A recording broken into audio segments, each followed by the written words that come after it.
So this is part A of the KhoodeelaarTV campaign, KhoodeelaarTV television channel, being broadcast at 5 minutes to 9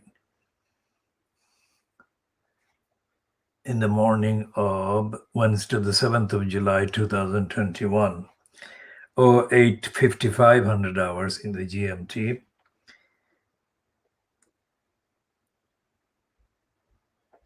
London, UK, on the 7th of July 2021. Now we have continuation of the corrupt, criminally negligent, ignorant and stupid peddling by Fleet Street of the lying, idiotic, ignorant propaganda for the perpetuation of the myth that the Boris Johnson-fronted cabal is fit for purpose. And they are milking the vaccination and the pandemic all in the wrong way, intending to maximize the brainwashing of the gullibles to such an extent that they think they will be supported by the gullibles whenever the polling takes place to keep in power the corrupt conservatives. So, here is a contradiction. On the front page of the Financial Crimes, there is a briefing piece. The details are said to be on page 8, but the briefing piece, 4 pages, says restrictions have returned as the rise in cases in the Indian state that contains Mumbai are fueling fears of a third wave of infections amid warnings of a dangerous Delta Plus coronavirus variant. Now, this is in contrast with the online piece or propaganda pieces that have been accessed since the Financial Crimes and other Fleet Street papers were put to bed. That is to say, since the final contents were finalized before they got printed, literally printed. So this must have happened overnight. The German government obviously is not aware or was not aware of Maharashtra in India reimposing COVID curbs when the German government released the propaganda that Angela Merkel had now, that is in the last, let's say, 24 hours, decided that visitors or travelers from India would no longer be treated as needing quarantine. Now, that is in contrast to this piece in the Financial Times about the Maharashtra government in India, the state of Maharashtra. So let's see what the details of the Maharashtra piece says. And it says that virus threat, Indian state tightens curbs over concern about third COVID wave. Now, it could not be clearer.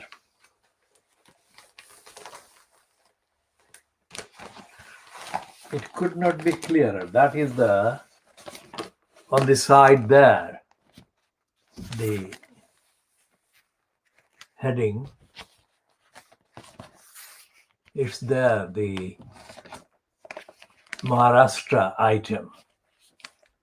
So what we shall be doing is reading at least two paragraphs. It's written by this guy, Benjamin Parkin, accompanied by Amy Kazmin. Now, Parkin is usually in South India. And Amy Kazmin, completely, absolutely gullible, Amy Kazmin, who indulges in routine propaganda for Narendra Modi. So this Benjamin Parkin looks like less kind of prone to subservience to the Modi BJP regime. So the first paragraph reads, India's prosperous state of Maharashtra, home to the country's financial capital, Mumbai, is reimposing tougher COVID-19 restrictions as public anxiety mounts about a potential third wave of infections.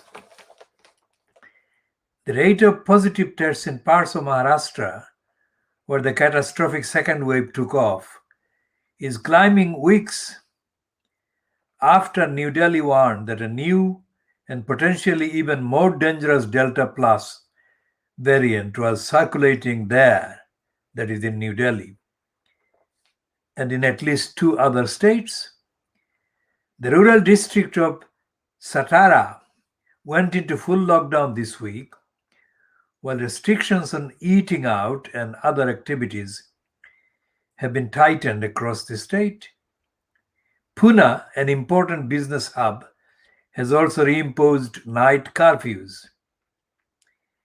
Indian authorities have warned about the potential for a third wave after facing intense criticism for failing to avert a huge surge in infections in April and May with devastating consequences. Everybody was caught unawares, had lowered their guard, and the second wave really hit the roof, said Vinita Bal at the National Institute of Immunology in Pune. She said avoiding the same mistakes was imperative for managing future outbreaks. It's quite likely that one of these weeks or months, cases will go up. Uddhav Thackeray, Chief Minister of Maharashtra, and officials in his government have repeatedly warned the public that another wave could be imminent if people fail to follow social distancing guidelines. Now, this whole piece is like an exact opposite, item by item, to the Boris Johnson cabal and the criminals in Fleet Street doing to open up and end the restrictions. We shall be talking more about this particular item in the financial crimes, which is contradicting itself in other respects about, or other regards, about its spewing of propaganda for the Boris Johnson fronted cabal. Now, as we pointed out yesterday, Cummings has claimed that Boris Johnson had admitted that he was unfit for government. Now, if that is what even the Times is saying about Boris Johnson being unfit for government, how then do they take anything he says seriously and follow the irresponsible removal of the lockdown and the restrictions and the ending of all the rules? This is KhoodeelaarTV television channel carrying out world exclusive diagnosis of Fleet Street. Fleet Street is the collection of newspapers that is corrupt, ignorant, stupid, irresponsible, and we are looking at the sickness of Fleet Street, sick-makingly giving the wrong information to the people.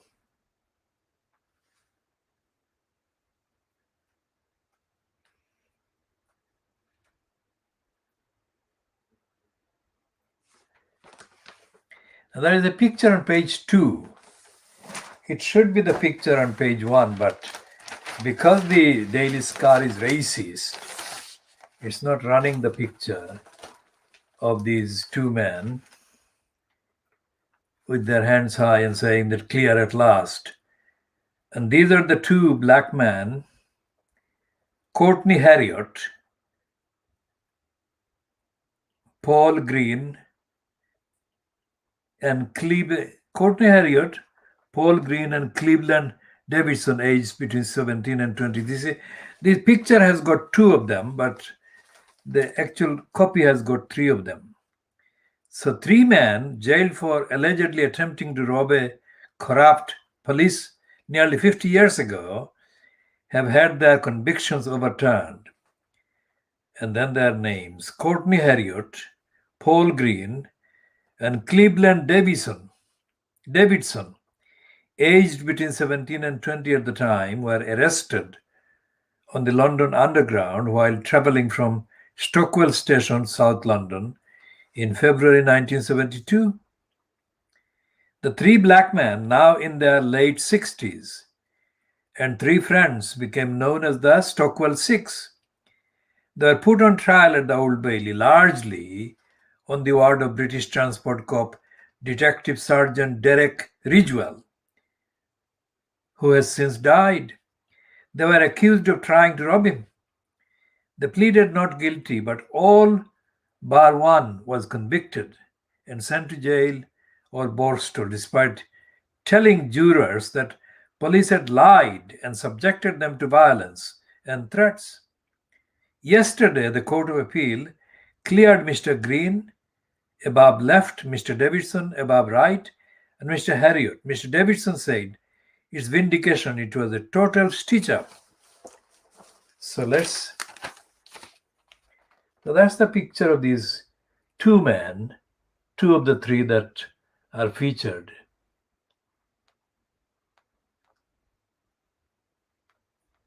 Why did it take 50 years? We shall look at as I have said before, the corrupt, racist judicial bureaucracy in this country. That is the answer. And there is no system to hold any of the corrupt prosecutors and liars in the police, in the legal service, in the court service. There is no system. There is no option. There is no access to seek remedies against racism, against corruption, against the criminality of what is racistly and corruptly and falsely and wrongly and misleadingly described as officers. Officers, the word, kind of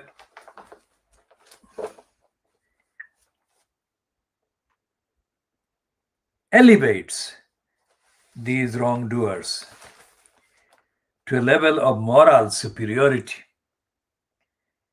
that they don't deserve.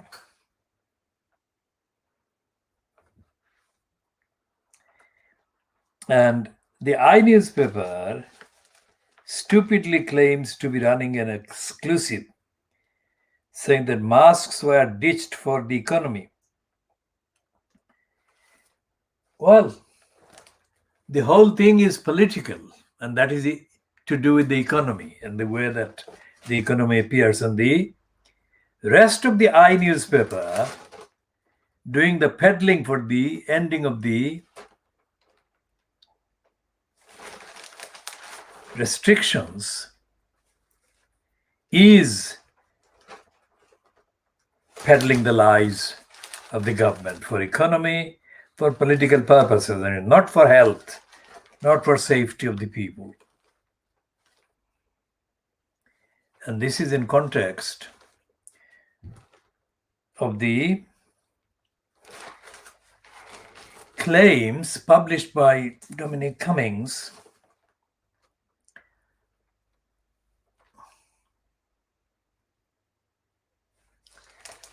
behind the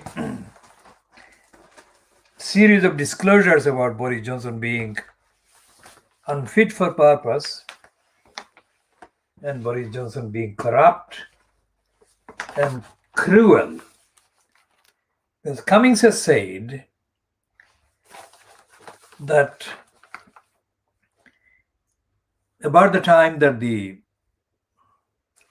pandemic appeared in Britain during 2020, Boris Johnson deliberately delayed imposing restrictions and safety curbs and rules. And Cummings went so far as to say that Boris Johnson said that let the bodies pile up. It is the same Boris Johnson who has, in the last, let's say, 14 months, has repeatedly made false statements saying that things are safe and that restrictions should not be there. And he has only said otherwise when he has been put under undeniable pressure by the evidence, the clinical evidence that various experts and researchers and scientists have produced. Now here is the Daily Mirror, which is supposed to be not like the conservative supporting racist rest of the Fleet Street papers. This is supposed to be less racist, let's say. Not racist, but less racist than the Daily Mail, the Scum, the Scar, etc. So they're running this heading.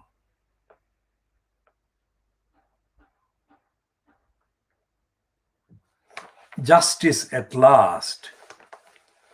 And the subheading in white over red, innocent.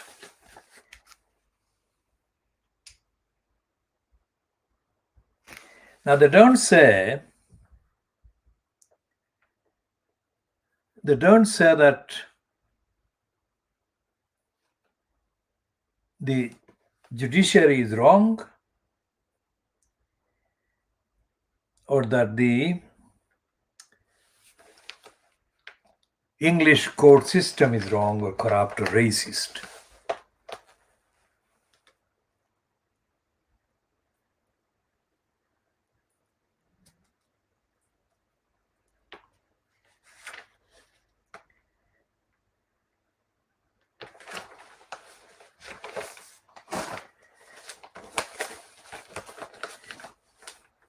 And the Daily Mirror is doing the patriotic thing. I mean, they're saying that England, the football team, is destined to win. They may win, you never know. But the way they're going is over the top.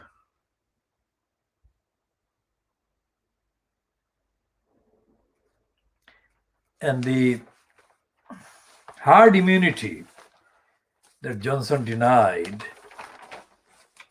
is being promoted by the Daily Mail, which says whisper it, but herd immunity strategy is back.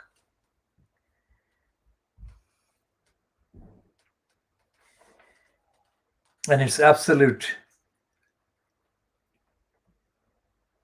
cruel, deadly lack of care for the victims that they're going to make of people.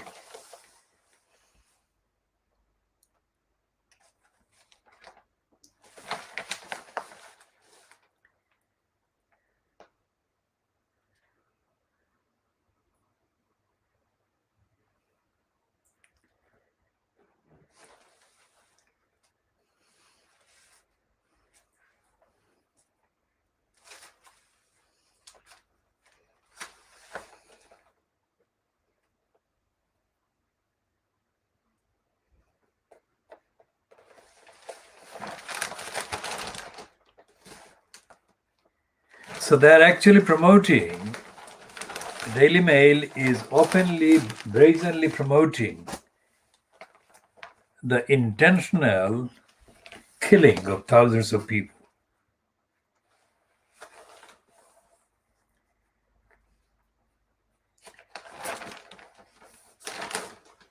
And this scum is as patriotic as it could be.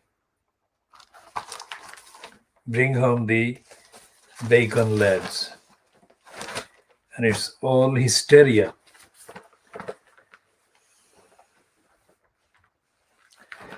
And as we said in the Financial Times, they've got the piece about Maharashtra in India reimposing carbs because of the India variant, let's say, returning there.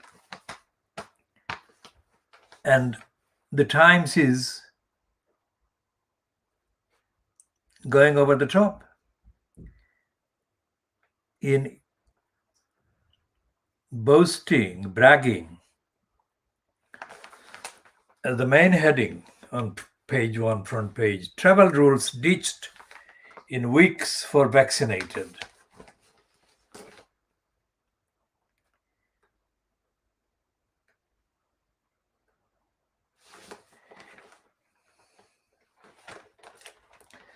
So there is a ironic kind of two different kind of approaches. One is to allow the foreign kind of visitors to Britain without any requirement for further quarantine. But there is extra caution, and it's a deadly caution because they're imposing new barriers and restrictions against the entry to the UK via the channel of asylum seekers who are absolutely desperate.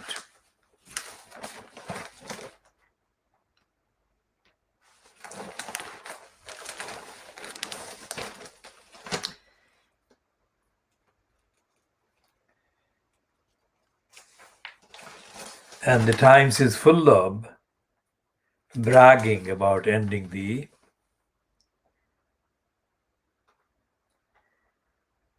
rules and restrictions. And they're even claiming that scientists, government-appointed scientists, are behind the ending of the restrictions. This is unreal.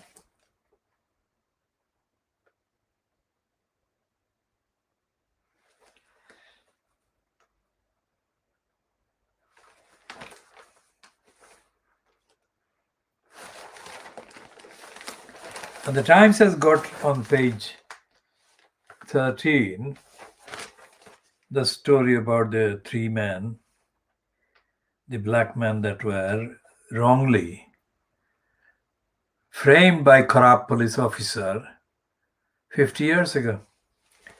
So this one has got more copy. And they're saying in behind the story, it took the overturning of a white middle-class man's conviction to unravel the lies of a corrupt police officer who fitted up young black man on the London Underground. Stephen Simmons was convicted in 1976 of stealing mail bags from a train on evidence provided by Derek Ridgewell, a detective sergeant with the British Transport Police. Ridgewell was convicted 4 years later of conspiracy to steal from the Royal Mail and died in prison in 1982. In 2013, Simmons applied to the Criminal Cases Review Commission, which refers alleged miscarriages of justice to the Court of Appeal in England and Wales. His conviction was quashed in 2018. A crucial aspect of the evidence was a book by Winston True, also framed by Ridgewell, Black for a Case, Not Just Because. Detailed Ridgewell's activity. True was a member of the Oval Four, a group of South Londoners arrested by Ridgewell in similar circumstances to the Stockwell Six. Their convictions were overturned in 2019 and last year, that is 2020. The Criminal Cases Review Commission, CCRC, sought potential victims of Ridgewell's corruption, culminating in yesterday's ruling. But the long wait for justice had blighted the lives of the men who struggled to find work. True said that Cleveland Davidson, Paul Green, and Courtney Harriott had been put through 50 years of torture. He added they were convicted as young men going out for a night out, and they spent the next 40-odd years with a shadow hanging over their lives. My research has been vindicated. Justice should not be done. Justice should be seen to be done. The CCRC is seeking the final two members of the Stockwell Six. Now, this is absolutely typical. What this piece behind the story says is, in the first paragraph, is absolutely the crux of the truth of what happens in the corrupt, racist judiciary.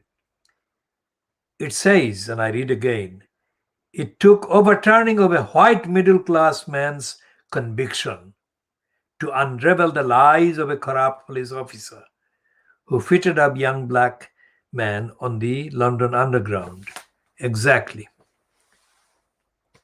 The men were not being believed in their own rights, in their own innocence.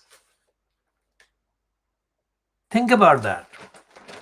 Extrapolate that to apply the racist status quo of judiciary and of the police against hundreds of thousands of innocent black persons of all descriptions.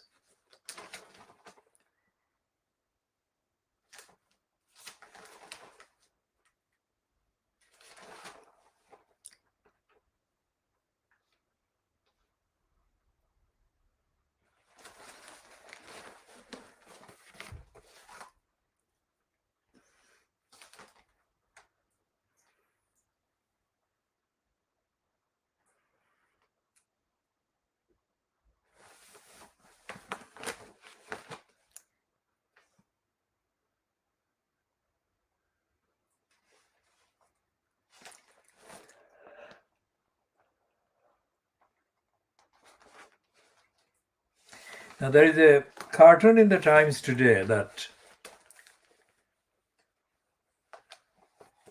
as happens on many occasions, the cartoon is by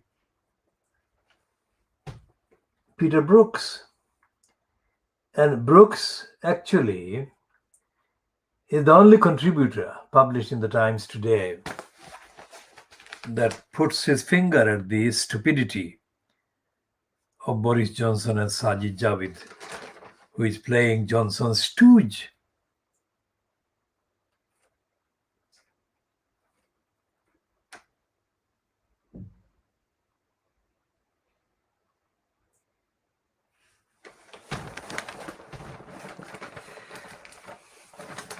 So what is this academic whose letter in the Times is published? Academic is from the Aberystwyth University in Wales. His letter is headed Asylum Criminality.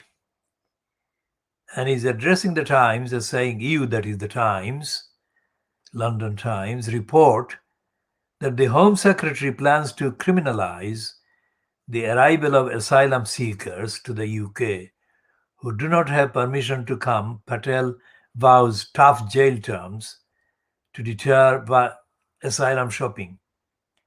July 5. This could violate the UK's obligations under the 1951 Refugees Convention. This is absolutely the first reference to the convention that we have been making almost every single time.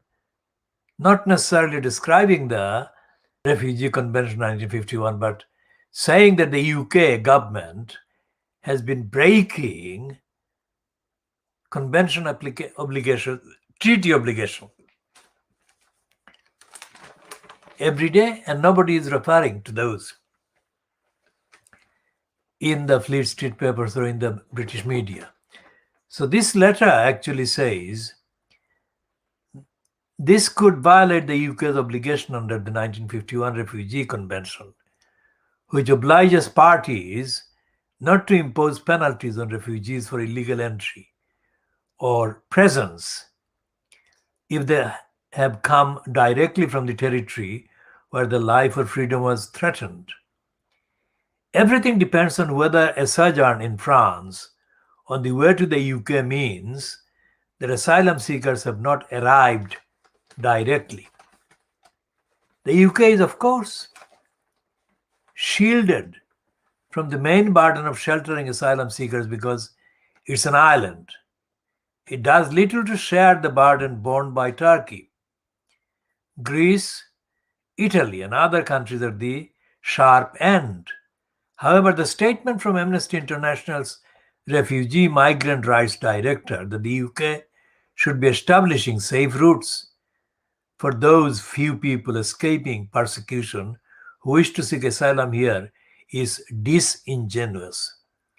Evidence suggests that quite large numbers of people want asylum in the UK, but asylum seekers cannot reasonably insist that they will accept asylum in one country and no other.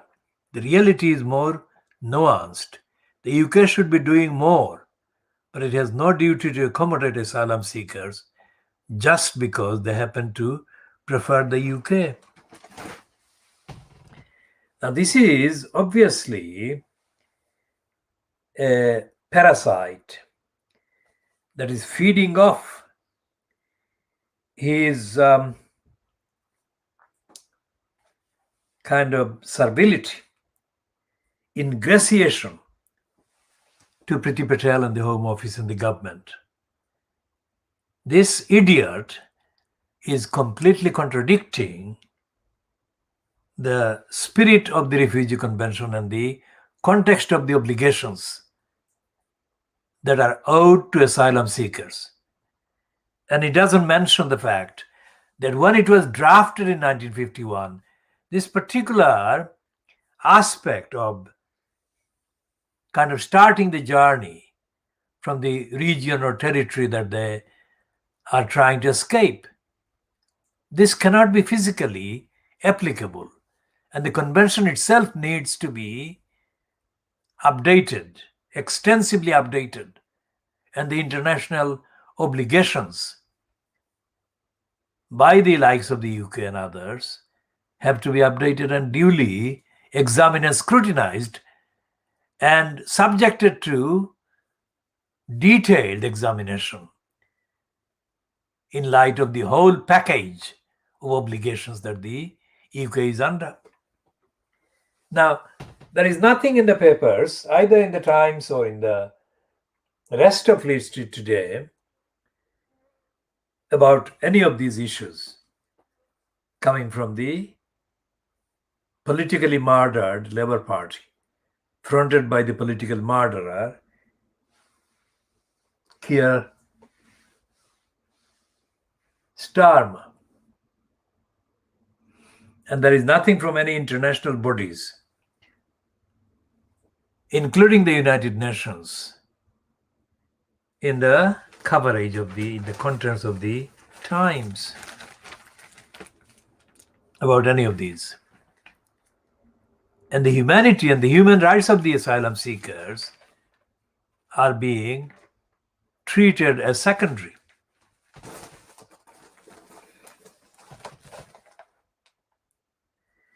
So what we shall be doing will be to seek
what's the name of this idiot?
So we shall be communicating to this idiot who is listed as the professor in the Department of Law and Criminology.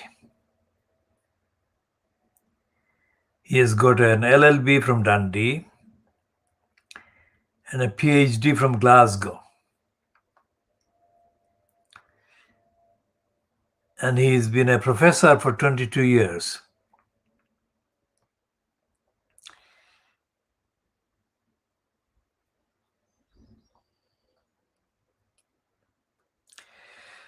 And the list of various groups that he's a member of is quite long.